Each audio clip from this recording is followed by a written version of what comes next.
ભાવનગર ખાતે રહેતા આશિષભાઈ લાલજીભાઈ ચૌહાણ નાઓને માંજરપુર પોલીસ સ્ટેશનમાં ફરજ બજાવતા પોલીસ અધિકારી નાઓ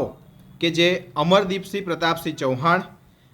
BS સેલાણા જે પોલીસ સબ ઇન્સ્પેક્ટર તરીકે ફરજ બજાવતા હતા, હેડ કોન્સ્ટેબલ સનાભાઈ ઠાકર,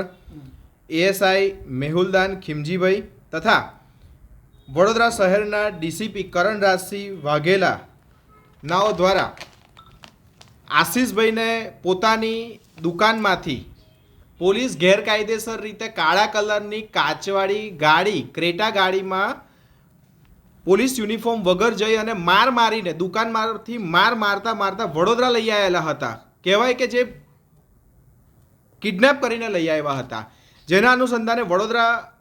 અરજદાર પોતે વડોદરાના અલગ અલગ પોલીસ સ્ટેશનમાં ઇવન ધો કમિશનર સમક્ષ પણ જઈ અને ફરિયાદ નોંધાવતા હતા, પણ ફરિયાદ નોંધાઈ નહોતી કારણ કે ઉપરોક્ત તમામ પોલીસ અધિકારીઓ હતા. જેના અનુસંધાને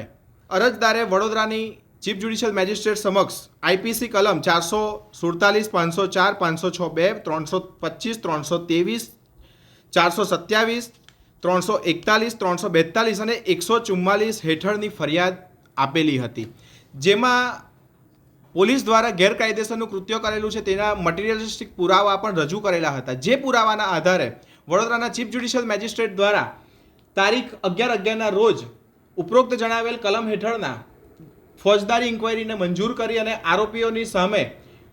કેસ રજીસ્ટર કરવાનો હુકમ કરવામાં આવેલો હતો. વધુમાં આ કામના આરોપીઓ સામે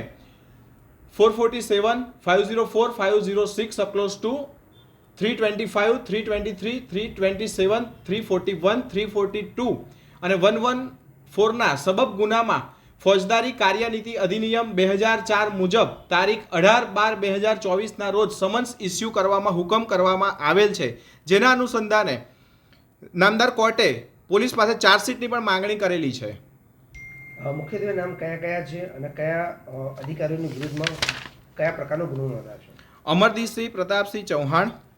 PSI BS Selana, head constable Sanabhai Thakar, ASI Mehuldan Khimjibhai અને DCP કરણરાજસિંહ વાઘેલાઓ નાઓ તમામ આરોપીઓ વિરુદ્ધમાં, હવે તો આરોપી જ કહેવાય કારણ કે નામદાર કોર્ટે તારણ કાઢેલું છે, એ તમામ આરોપી વિરુદ્ધમાં ગુનો નોંધેલો છે.